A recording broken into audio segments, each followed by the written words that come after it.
The European Union is facing serious challenges with Brexit, terrorist attacks, immigration controversies, and the unpredictability of Donald Trump.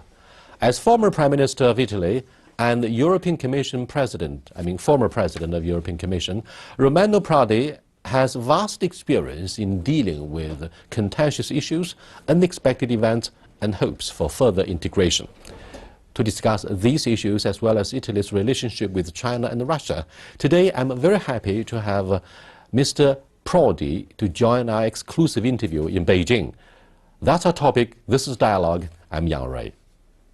Romano Prodi is an Italian politician who has served twice as the Prime Minister of Italy and also as President of the European Commission. He was born in the Emilia-Romagna region of Italy and studied law at university in Milan. He did postgraduate work at the London School of Economics and has received numerous honorary degrees from institutions in Italy and around the world. In 1996, Prodi became Prime Minister of Italy for the first time after defeating Silvio Berlusconi's party in the general election. He worked to restore the country's economic health in order to bring it within European monetary system parameters and allow Italy to join the euro. From 1999 to 2004, Prodi served as President of the European Commission.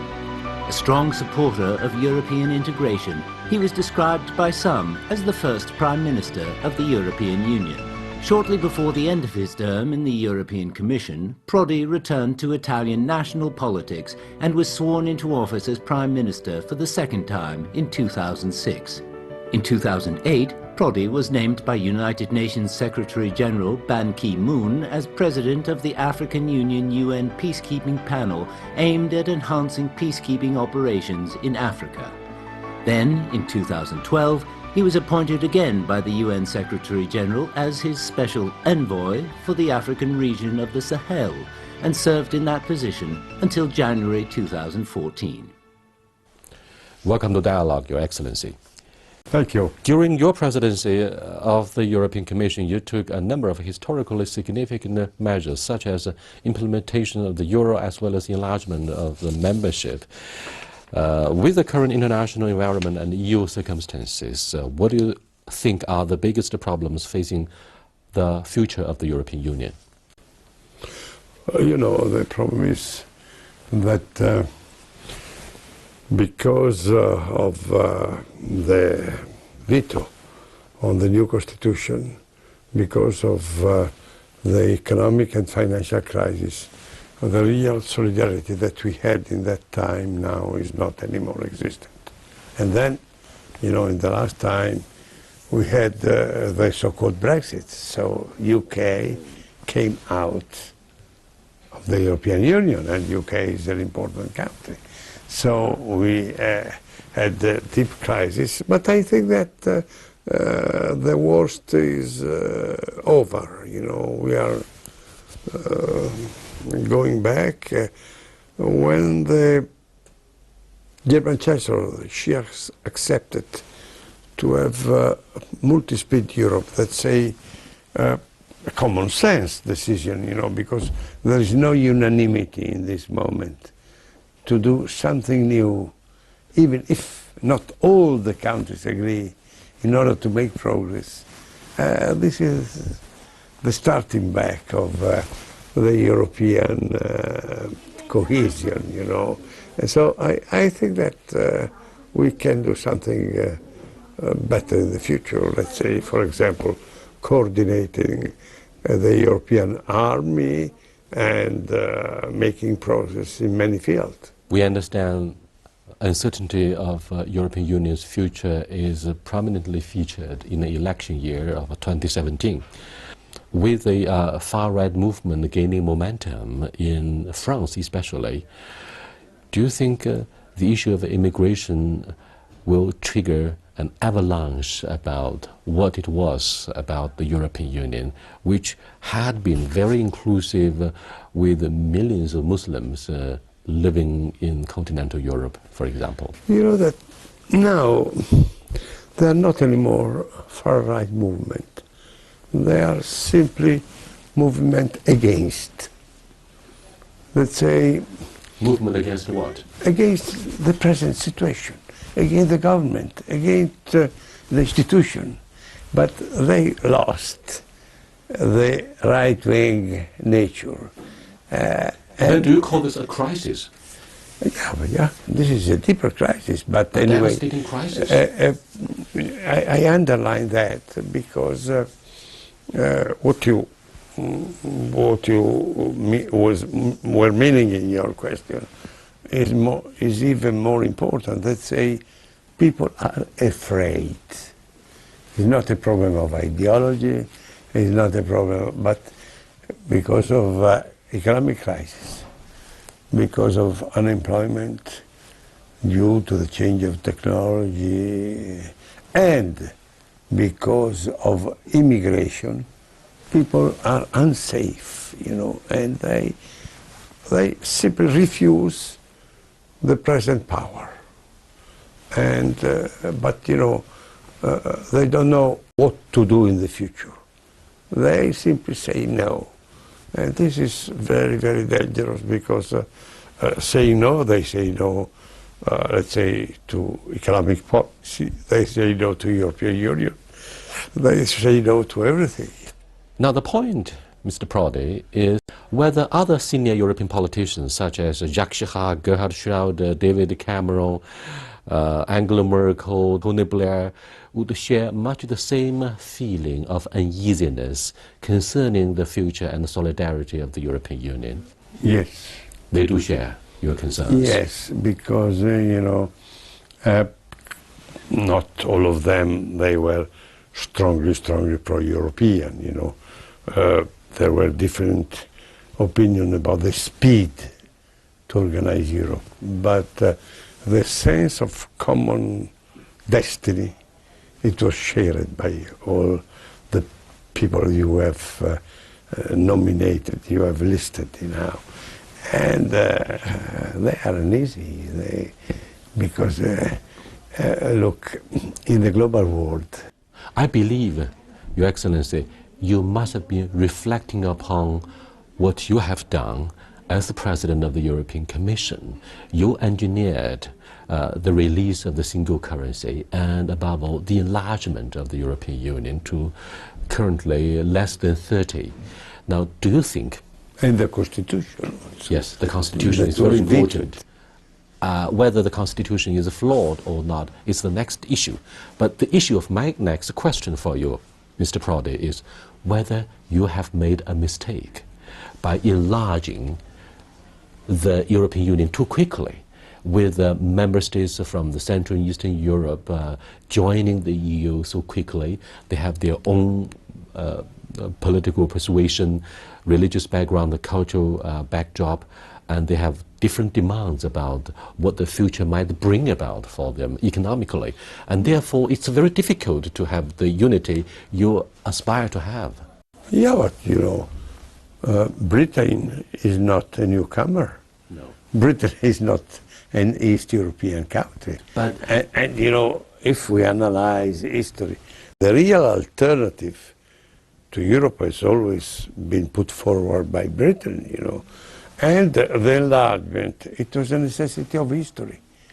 The breakup of the Iron of Soviet Union, you know.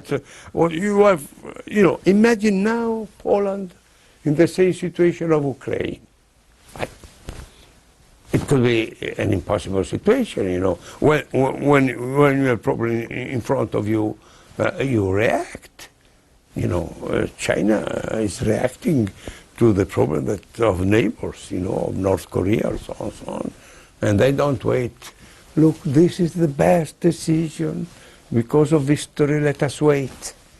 And, you know, as a matter of fact, I repeat, the coming out was from a very ancient member of the Union.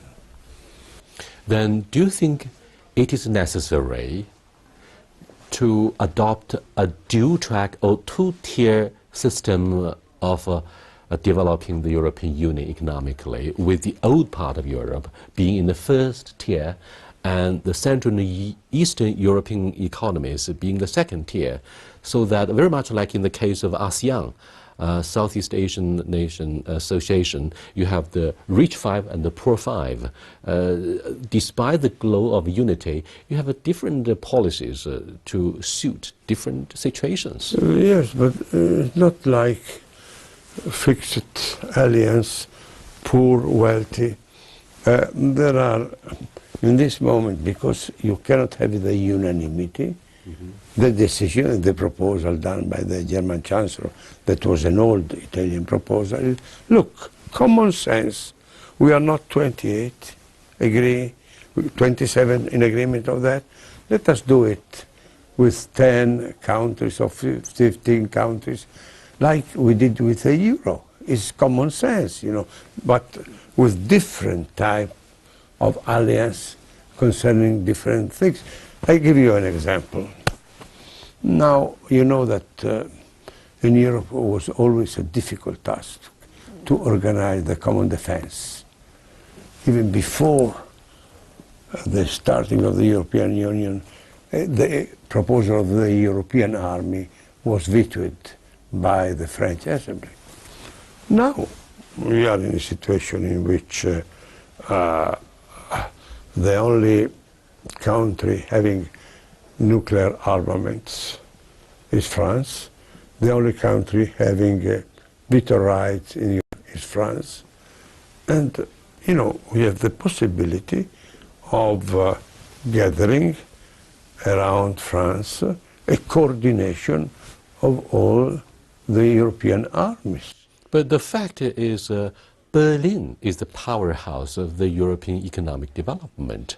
France, which is being disrupted and disturbed by the noise of the far-right movement like Marine Le Pen, is not likely to assume leadership of the European integration. Well, it depends. It depends on what? Next Monday, next Sunday. It depends, you know. You have two candidates, the strongest candidates, you know. One is strongly pro-European. The other one is anti-European. Of course, it's the French people. The far-left movement of Mélenchon represents a departure from the European Union. Yes, but not Fillon, not Macron, not, you know, and I am confident, and I'm confident with good reason, that they prevail, the pro-European. Look at the Dutch election. On the eve of the Dutch election, everybody was telling, look, the anti-European will gain. But when you are in front of yes or no to all the construction you have done, all the advantage of peace, of development that you had in the past, all the positive aspects of the European Union, people said yes in Holland, and I am confident that people will say yes in France. But I'm afraid the counter-argument is, ironically, the results of a Brexit.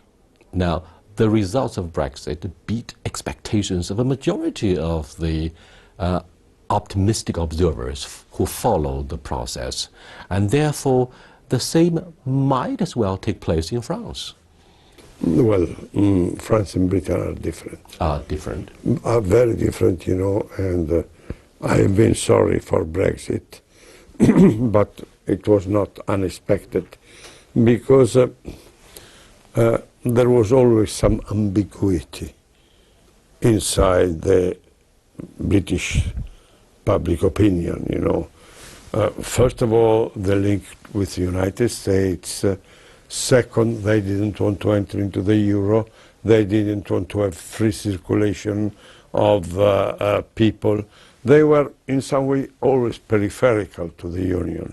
So I was sorry for the Brexit, but it was not so unexpected. France is in the heart of Europe. You know. But the majority in Scotland opted for stay with the European Union. Yeah. Do you think that's likely to lead to a second referendum to decide their future of Scotland, whether that will lead to the disintegration of the United Kingdom or not? I don't think so. I think that United Kingdom will remain United Kingdom, not divided kingdom, but anyway. No, the counter-argument says, loud and clear, Mr. Prodi, we're going to have a global Britain, but a divided United Kingdom?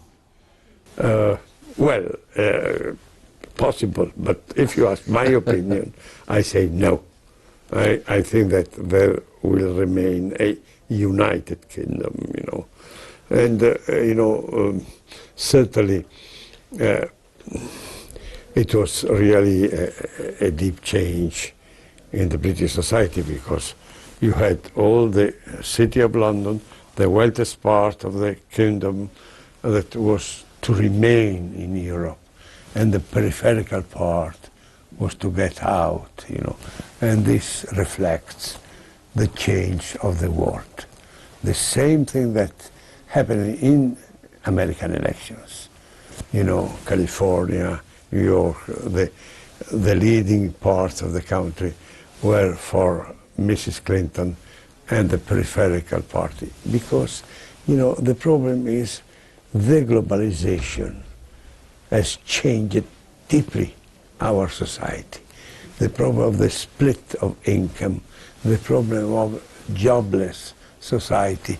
These are the deep problems. It was not a problem of Europe only. It was the problem of the future, of the peripheral area, of the injustice that we have built. This was the mistake, not Europe. Mr. Prodi, the elections in France aside for the moment, what do you think of the latest success in the Turkish referendum that enshrined Mr. Erdogan with the presidential powers that he has aspired to enjoy for years, with Turkey being a member of the NATO, a country applying for membership of the European Union? It decides, after the coup attempt of last year, decides to align itself with Russia and Iran in the broad region of the Middle East. Do you think this is a negative impact upon the future of the European Union in terms of a refugee crisis? No, well, in this case, is a general movement of all the world in the direction of looking for more authority. This is a general trend. Don't underestimate that. But for the specific case, Turkey and the European Union, it was already an impossible marriage, you know, because Turkey has become a regional power. It's not a marriage by law, but it will be a cohabitation of expediency, depending on the case and issues. Don't you think this will be the future? No, I repeat, partnership is impossible. Very difficult partnership. No, there will be a good partnership in the future, because Turkey is a friendly country. But if you analyze the Turkish policy in the last 5 years, they moved with an incredible autonomy and changing their policy day by day, one day against Israel, one day for Israel, and peaceful with the neighbor, then fighting with the neighbors, you know. So when your goal is to be a regional power, it's difficult to be member of the community, because you have to share power, and you don't share power if you want to be powerful by yourself. Yes, what we see in the Middle East is, of course, a competition vying for regional leadership between Saudi Arabia, Egypt, Iran, Turkey, so on and so forth. Thank you very much for being with us in the first part of our program. You're watching Dialogue with Mr. Prodi, former President of the European Commission and the former Prime Minister of Italy. We are discussing the future of the European Union in this election year of 2017. Stay with us. We shall be back in a short while. Welcome back, sir. Now, look at your motherland, Italy. What do you think are the major reasons behind the failure of the referendum that took place in the year 2016 in Italy? It's absolutely clear. What I hinted for is the rebellion against power. You know, the Prime Minister made the mistake to link a correct referendum for a, positive evolution to his own personal power. instead of telling, look, this is a change of the constitution that is needed, I accept any result, he told, if there is a no, I shall resign. And people thought, look, no, because it was not anymore a referendum for the constitution, but it was a referendum for the person. It's always a mistake to personalize a referendum, you know. Well, this referendum did culminate with the resignation of Prime Minister Renzi. Of course, he paid the heaviest political price for mismanaging this political process.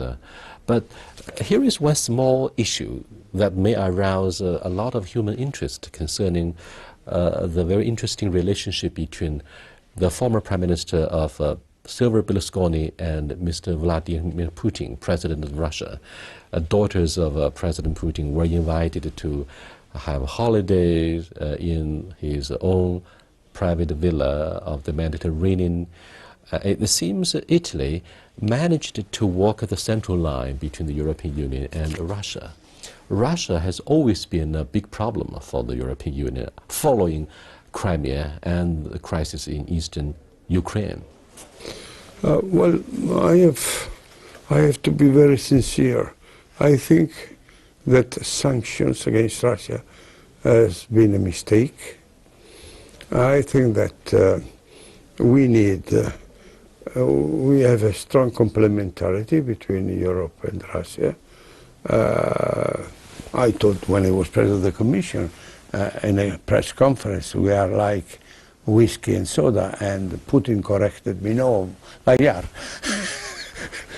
But, you know, I think that let us not flip the page. Flip the page and not, you know, go to the personal friendship or so on. But politically, I think that to put sanction without having an active policy has no result. Crimea is in the hands of Russia. Economic consequences of the sanction are all against Europe, and a dialogue for common solution is almost impossible. And so now we have the consequence that in the last week Putin received Mrs. Le Pen, and the Minister of Foreign Affairs received the Italian leader of the new party, Northern League.